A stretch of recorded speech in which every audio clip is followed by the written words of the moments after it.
Vanessa L.Cortas from SASN-Lipa branch caregiver. Today, I'm going to perform an oropharyngeal and nasopharyngeal suctioning. Suctioning is the aspiration of secretions opened through a rubber or polyethylene catheter connected to a suction machine. Purpose is to clear airway secretion, to facilitate breathing, to obtain secretion for diagnostic procedures. Before we start our procedure, we have to prepare our equipment.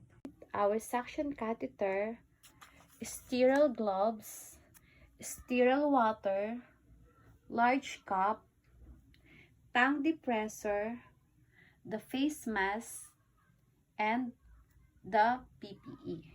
Rationale, bringing everything to the bedside conserves time and energy. It also limits the transmissions of microorganisms by going back and forth to get the materials. Just like any other operations, we have to confirm the doctors first in doctor's order. We had to look for the patient's or the date of birth. This is in order for us to confirm the patient's identity. It also necessary to look for the written order of our physician. In here, it says that there's an order for nasal pharyngeal suctioning. This is as needed. It also written here if there any pain medication that I have to give prior to the procedure. It also indicated here the consent given by the patient for the procedure. That also we gonna do. In here, it also necessary to consider any kind of complications that the patient may have. I also have to look for any allergies or history of nasal trauma, polyps, novitiated symptoms of the patient. Checking the doctor's written order will help us to verify the procedure that we're gonna do with our patient. Before we begin with our procedure, we have to assist our client first. We have to see and assess the respiratory status. It includes respiratory character and also different sound. Hi ma'am, magandang hapon po. Ako po si Vanessa from St. Augustine Caregiver. Ma'am, pwede po bang malaman ang name po ninyo? Thank you po. Pwede rin po bang malaman ang birthday nyo? Thank you po. Kamusta naman po kayo? Nahihirapan po kayong huminga. Okay ma'am, pwede ko po, ngayon po titingnan po natin kung kamusta po yung paghinga nyo. Hinga po kayo ng malalim. Isa pa po. Isa pa po. Isa pa po. Isa pa po. Okay. Ma'am, kamusta naman po yung inyong paghinga? Nahihirapan po. Sa totoo po, ma'am, parang nga pong may nakabara sa inyong baga. Okay, ma'am, tingnan naman po natin ang inyong oxygen saturation.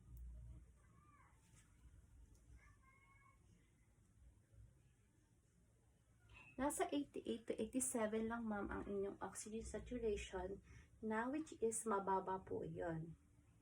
Okay, ma'am, prepare lang po natin ang inyong pag-suction. Okay po, ma'am? Thank you.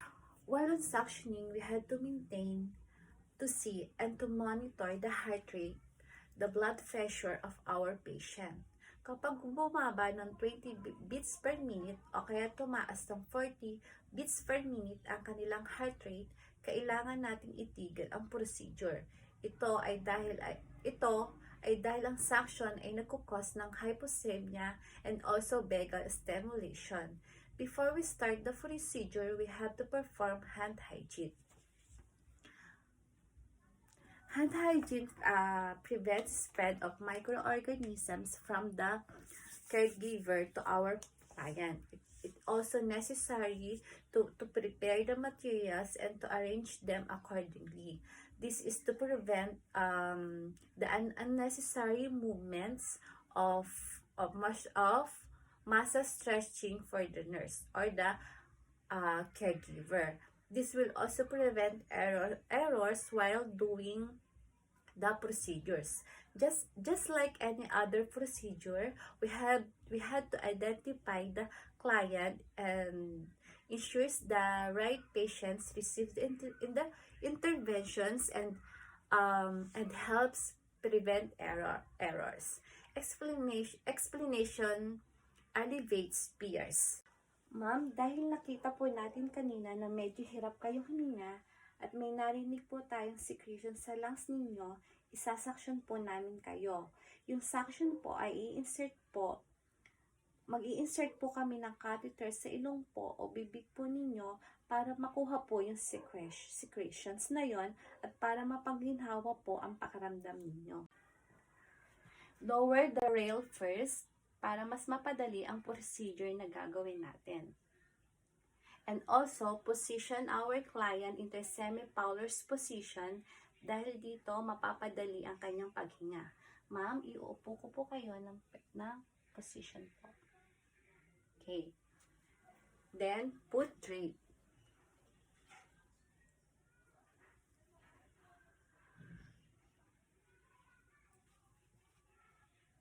This protects the bed linens. It will prevent the transmissions of microorganisms and development of bed sores. Before we start, kailangan muna nating ihanda yung ating sterile solution. Sterile normal saline of water is used to lubricate the side of the catheter, minimizing the irritation of mucosa during suction. Before we start, kailangan muna nating ihanda ang ating sterile cup or container and our sterile solution. Ang sterile solution will help lubricate our catheter para mabawasan or to minimize yung sakit na ipapasok nating catheter sa ating patient. This will serve as lubricant. And now we are doing medical labbing.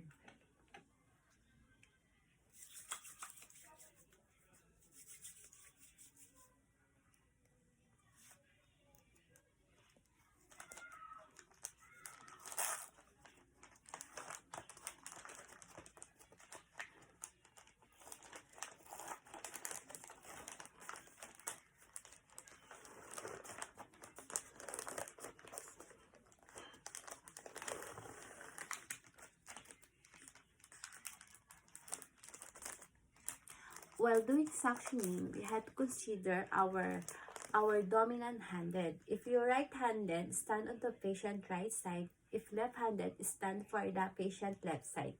This allows for comfortable of the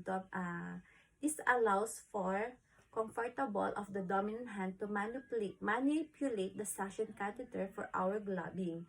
Kailangan nating i-reserve ang dominant hand natin from the left one para doon yung ating sterile hand. So for our sterile hand, siya yung hahawak ng catheter para maiwasan natin yung transmission ng microorganisms na ipapasok natin na catheter sa pasyente. At yung non-dominant naman, that our dirty hand. For our dirty hand, siya naman ang hahawak ng suction cord. So siya yung magmamanipulate sa ating pasyente.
Okay.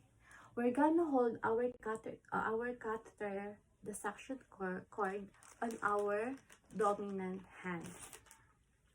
This is my dominant hand, and this is my non-dominant hand. We're gonna insert it to a client, and dapat sterile siya to prevent the transmission of the microorganism, lalong-lalo na ipapasok natin inside our patient. So, this should be connected to a suction tube, and before this, we have to lubricate our catheter first, 3 to 4 centimeter to help the patient when inserting it. Okay, lubricate.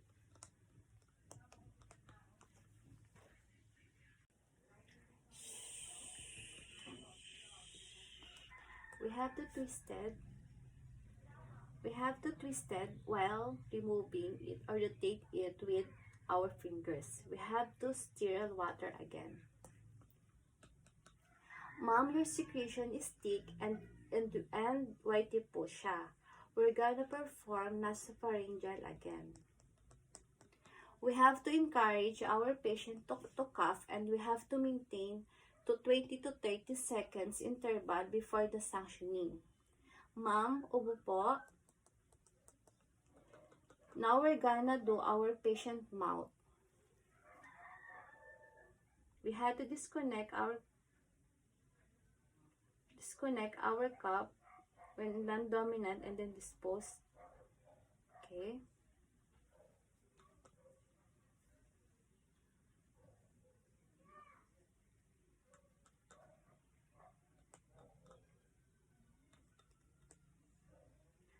Ma'am, kamusta po kayo? Okay, nakakahinga na po kayo na maayos. Okay. We have to disconnect our cuff, and we have to disconnect with our non-dominant hand and then dispose our material.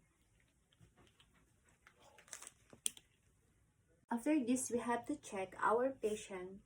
Before that, we have to perform oral hygiene. This is because baka may naiwan pang mga secretions sa kanilang mouth.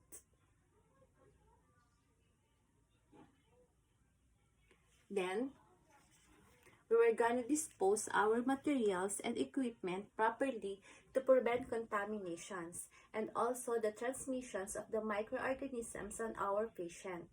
We had to support the proper positioning now. We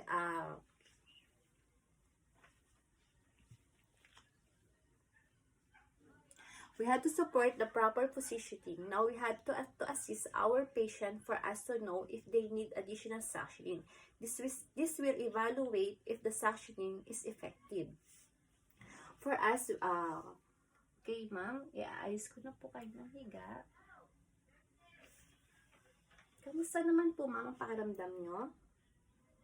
Okay, thank you po ma'am kung bumuti naman po kaysa kanina. Okay, for us, we had to discard our equipments that we use for these procedures and also hand hygiene in order to us to prevent the transmissions of microorganisms from patients to us. And now, to end our task, we have to record our procedure. We had to evaluate the patient response and the respiration after the suctioning.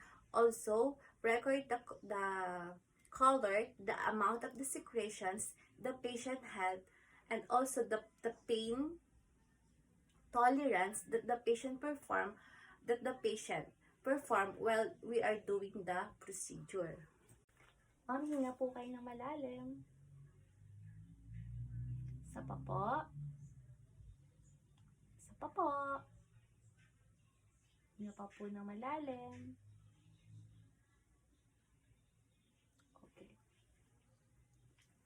Okay, ma'am. Kamusta naman po yung paghinga ninyo, ma'am?